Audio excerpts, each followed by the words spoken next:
sinasabi ni Presidente, tayo daw ay mga destabilizers. Ang totoo, si Presidente ang destabilizer. Oo, dinidestabilize niya ang ating mga demokratikong institusyon, dinidestabilize niya ang ating ekonomiya, pati presyo ng bigas at iba pang mga bilihin, dinidestabilize niya pagkakaisa na dapat buuin sa ating sambayanan, dinidestabilize niya ang kapayapaan, dinidestabilize niya ang pagtindig natin ng may respeto sa sarili kasama ng ibang mga bansa dito sa ating rehiyon at sa buong daigdig. Hinahamon natin si Presidente na, diba, parang hindi na nga sa Commander-in-Chief sa Stabilizer-in-Chief ng kanyang ginagampanan ng papel. Kaya hinahamon natin si Presidente. Tigilin na niya ang kanyang kahibangan na destabilisasyon. Tigilin na niya ang kanyang kahibangang kopya, idolo niyang diktador na si Marcos. Trabaho naman siya para sa mamamayan, no?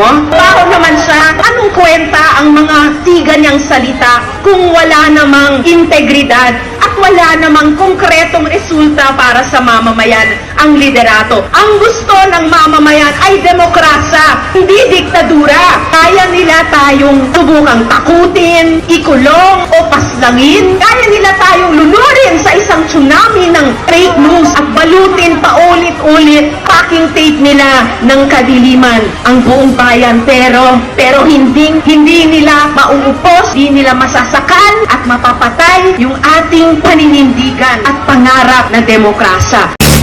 Alam ni Alejandro, makadindal at tanyada na para sa kinabukasan ng pamilya ang boto mo.